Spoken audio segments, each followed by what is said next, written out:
Hi, I'm Jen Cole, and I will be doing the condition presentation on attention deficit hyperactivity disorder for part 1. Attention deficit hyperactivity disorder, otherwise known as ADHD, is a condition that begins in childhood with the symptoms being observed prior to the age of 12. ADHD requires symptoms of inattention and/or hyperactivity and impulsivity. In ADHD, the symptoms must be observed for a duration of at least 6 months and should be noted in more than one setting, such as home, school, community, work, etc. The symptoms of ADHD are required to negatively impact the individual's functioning and activities of daily living. And according to the DSM-5, 5% of children and 2.5% of adults are likely to be diagnosed with the condition. Inattention is one of the diagnostic features of ADHD, and some of the characteristics of that are poor attention to detail, making careless mistakes. An individual with ADHD may have trouble focusing on tasks. They may appear to not be listening when spoken to. They struggle to follow through with the task and have difficulty organizing. They may avoid tasks that require continuous efforts and attention. They may appear that they lose things often, easily distracted by outside stimuli, and are forgetful. Some features of hyperactivity and impulsivity include fidgeting, tapping, squirming, difficulty staying in one's seat and remaining in place, restlessness. A child may run or climb when they're not supposed to be. A child may struggle to play quietly. An individual with ADHD may act as if they're driven by a motor. They may talk excessively. They may answer a question before it can be fully asked. They have difficulty waiting their turn, and they may often interrupt others. There are a few different presentation specifiers for ADHD, including combined type, which includes both inattentive and hyperactive impulsive features. Predominantly inattentive type is where the inattentive symptoms are present, and hyperactivity and impulsivity may be present, however, they are not presenting with the duration over the different settings and impacting activities of daily life. Predominantly hyperactive impulsive type is the flip of that. It includes the hyperactive and impulsive features, but the inattention may not necessarily be as present. And then finally, there's the unspecified type, which is where there are symptoms of both possibly inattention and hyperactivity. However, they're not causing distress or impairment. They may not be meeting the duration. This is also used when a clinician doesn't necessarily have enough information to apply the diagnosis. It's maybe a situation where it looks like ADHD, but we're not really sure. There are several differential diagnoses for ADHD, conditions that should be ruled out, or some sort of distinction should be made if they're co-occurring. Here's the list. If you'd like to read it in its entirety, you can pause right now. And Francis offers some diagnostic tips with ADHD, specifically to be mindful of the rising prevalence and potential for overdiagnosis. There's some discussion about the need for an ADHD diagnosis to access educational, individual educational plans within the school setting. In order to get these services, a lot of times a child will require having a diagnosis. While it's coming from good intentions, it's not necessarily appropriate to provide a mental health diagnosis as a mode to receive academic support services. It's important for a clinician to pay attention to developmental differences in maturity. A child, for instance, who is in the first grade may have just turned 6 years old, or maybe about to turn 7 years old, and there's definitely some shifts in ages and stages within even that small framework. So paying attention to those differences and knowing that children mature at different rates. ADHD symptoms are nonspecific and could be signs of another disorder, going back to some of the differential diagnoses that were on the previous slide. It's important when making a diagnosis of ADHD that the symptoms, onset, and duration are all present And Francis also suggests using a step diagnosis, which includes suggesting changes to the environment, routine, other accommodations, specifically with a child that may be able to address some of the symptoms without moving forward with treatment such as medication, so on and so forth. Some additional diagnostic tips include allowing time for children to outgrow symptoms or the stressful situation that they may be in, being mindful of the environment and parental and adult influence on a child. If the parent is experiencing significant stress, while they may not discuss that with their child, the child typically does pick up on that, and many of the behaviors that would manifest out of a stressed child would look like ADHD as well. It's important for a clinician to obtain information from as many sources and settings as possible. In addition to talking with the child, talk with the parent, talk with the teacher, maybe teachers of multiple subjects to get a clear picture across different settings. And then also even community members, if available, if there's a coach or a scout leader, or if they're involved with a church, someone who interacts with that child in that setting, just to see that the symptoms are occurring across settings. It may also give you some information about where they're occurring and where they're not occurring, can be telling of the behavior as well. It's important to rule out substance use. Some of the symptoms and side effects of substance use, substance withdrawal, or long-term use can mimic some of the features of ADHD as well. And it's also important to ensure that a patient is not trying to access ADHD medication for the wrong reasons. There's been a growing trend of teenagers and adults using the stimulants for ADHD as quote-unquote performance enhancers for academic and vocational reasons, and sometimes just recreational use. So paying attention and trying to rule out a situation where somebody might be trying to access those medications and have ulterior motives for reporting symptoms of ADHD.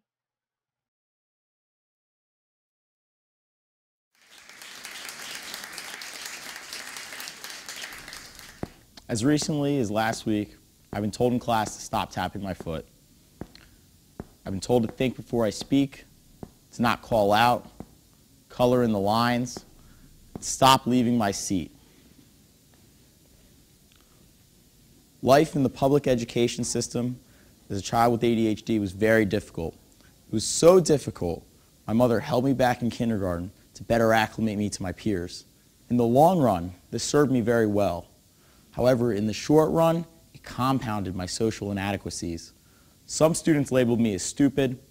One history professor in high school went so far as to tell me I'd only be average, but there's a place for people like me. As I got older, I quote-unquote outgrew my ADHD, whatever that means. Despite my academic success, some people still question my train of thought. Let me show you. I was watching a Red Sox game last week. David Ortiz hit a mammoth home run. Did you see Mark Wahlberg has a new movie coming out, Transformers? And by the way, if you have any time this Sunday, come see me speak at TED. You're all confused, aren't you? Baffled. Yes, this is my normal train of thought. And let me explain to you the logic about how this works. So, we started with David Ortiz. David Ortiz plays for the Boston Red Sox. You know who else is from Boston? Marky Mark. So I connected Boston, Marky Mark. Now Marky Mark, I don't know if you remember, he played in the movie Ted. You know, the one with the creepy stuffed bear? Yeah. And so I correlated that to TED Talks. See, my brain works like hyperlinks. And I actually learned about this in high school when we used to play a game called the Wikipedia game. This may speak to the caliber of student I was, but when we get bored in class, we'd play this game, and the way it worked is that you'd pick one page, and you'd pick a really random second page, and whoever could get to the really random second page first would win. I always won. So today we're going to play the Wikipedia game just to see how my brain works. We're going to start with Kenneth Starr, and we're going to get to Gibson guitars. I don't know if you remember Ken Starr. He investigated Clinton in the 90s. Anyway, so we're going to be on Mr. Starr's page. We're going to pick a nice broad topic, American. This takes us to the United States page. On that page, we're going to go to the culture section. We're going to click on Chuck Berry. There's Chuck. He happens to be playing a Gibson guitar. And in 4 clicks, we made it to Gibson. 2 seemingly random topics transitioned fluidly in 4 clicks. That is how my brain works. Now, all this talk about ADHD. What is ADHD? Well, first off, ADHD stands for Attention Deficit Hyperactive Disorder. It probably means nothing to you guys, because all you imagine is a small child running around in a classroom that can't control himself. Well, quite frankly, the face of ADHD is a little different. It could be a man or woman in her 30s who's having trouble paying her bills or his bills. It could be a college student who should have finished his work or her work 10 hours ago, but is just so incredibly bored by the content. Or it could be Justin Timberlake. He has ADHD too. So people look at people with ADHD, they see a couple key characteristics. Inattention. Our mouth seems like it's run by a motor. We speak very quickly and we have a lot to say, a lot of passion. We're constantly fidgety, like my foot or leaving my seat. And these are the traits that people see. But the thing is, the internet is built for people with ADHD. Let me show you. So you got Twitter. Twitter limits it to 140 characters. No matter how much inattention you have, you can focus on 140 characters. Not words, characters. Instagram. Instagram is simply photos. Even children can enjoy photos and sustain focus.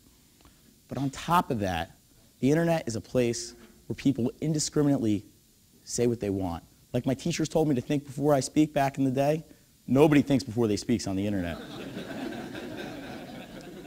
This is a favorite tweet of mine. It's from an Ohio State football player. He wanted the world to know, why should we have to go to class if we came here to play football? We ain't come to play school. Classes are pointless. A lot of great thought went into that tweet. Now, this is a favorite Instagram post of mine. I love this rendition of small children playing Walter and Jesse from Breaking Bad with fake meth for Halloween. Not only did the mother think it'd be a great idea to give her children fake meth and dress them up like Jesse and Walter from Breaking Bad, she then posted it to Instagram. A lot of thought went into this. And the funny thing about the internet, it's making us all a little ADHD.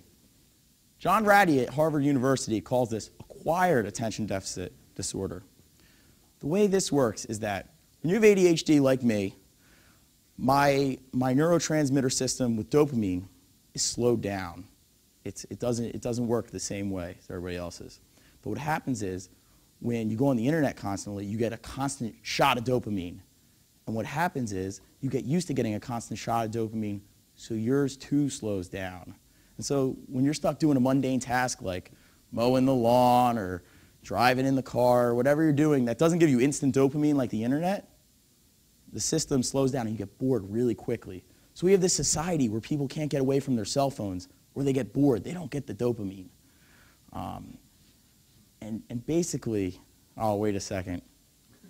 I got a little ahead of myself. So when you have ADHD, one of the funny things that happens is you just get completely ahead of yourself sometimes. Anyway, let me resume where we were at. So what has happened in society is we have 2 categories of people with ADHD. We have people like me. I have adolescent ADHD. I've had it since I was 3. You can ask my mom right here. God bless her. And then you got type 2. It's adult onset. You know, it comes from using the internet. So I categorized it kind of in the same way as diabetes. It's one you're born with, but then there's one that comes with the environment. The difference between ADHD and diabetes, other than the pancreas and stuff like that, is the fact that there's an advantage to being type 1. Yes, there's an advantage. There's 2 distinct advantages that set me up better to handle the internet than people without ADHD that just acquire it. One trait is hyperfocus. When I'm interested in something, I can give it 150%. The rest of the world is stuck at 100. They're like, I'm doing my best. And I'm like, I'm doing my best. And I'm up all night, and I'm like an encyclopedia about it in about a week. You know, the other thing is that I'm not overburdened by the internet. I'm not overwhelmed. I have a discriminatory focus. I know exactly what I want, and I don't focus on anything else. And that's why, you know, when I'm doing something I love, it's not a problem. I'm 150%. If I have to do work for like my science teacher's science class, it may take me all day, you know. But the other thing, we have another advantage. It's peripheral focus. Yes. So when we're in this zone, we don't see the essential that everybody else normally focuses on. We see a side detail. And what happens is we're able to create a new essential. This is what makes the great entrepreneurs, especially in the technological field. A good example of this is David Neilman. I don't know if you all know who David Neilman is.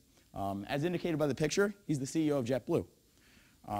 He created the e-ticket, exactly how most of you got here today, through an e-ticket.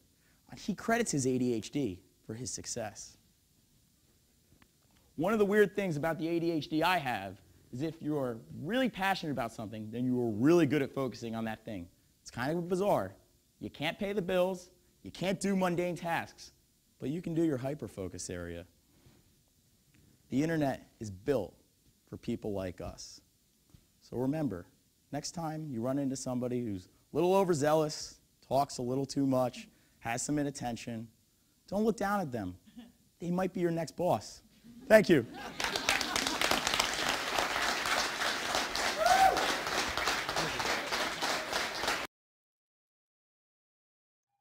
Okay. He offers a great deal of insight into ADHD, including the challenges of having the diagnosis and the potential social implications. He also talks about how ADHD affects train of thought, and while a person may seem to have disorganized thoughts, the example of the Wikipedia game shows that there is an actual path leading from one topic to the next and so on. He speaks about some of the key characteristics of ADHD, specifically some that he himself has experienced. I found the concept of the internet being built for people with ADHD to be very interesting. And it makes sense, especially with his examples of Instagram and Twitter and their short and sweet methods of communication. I also thought that the acquired ADHD idea was an interesting one, with the thinking that our growing dependence on the dopamine received from social media and the internet has resulted in adults acquiring ADHD. While the DSM would indicate that symptoms of ADHD must be present by age 12, it does present the caveat that only symptoms must be present, not necessarily the duration, setting, effect on functioning, etc. Those can appear later. So, I mean, the speaker's pathology that ADHD in adults can be a result of exposure to the internet is not necessarily in line with the DSM. But if the adult as a child experienced some of the symptoms of ADHD and then later on the stimulus of the internet triggered the development of duration, settings, and functioning, that's certainly a possibility. Finally, this speaker highlights some of the strengths that come along with the diagnosis of ADHD, which includes the ability to hyper-focus on a subject, specifically in relation to the internet, to not be hyper-burdened with an overload of information. And then finally, the concept of peripheral focus, which sounds like it actually could be a really major asset in certain aspects of your life. So that is part 1 of the ADHD condition presentation. Thanks so much.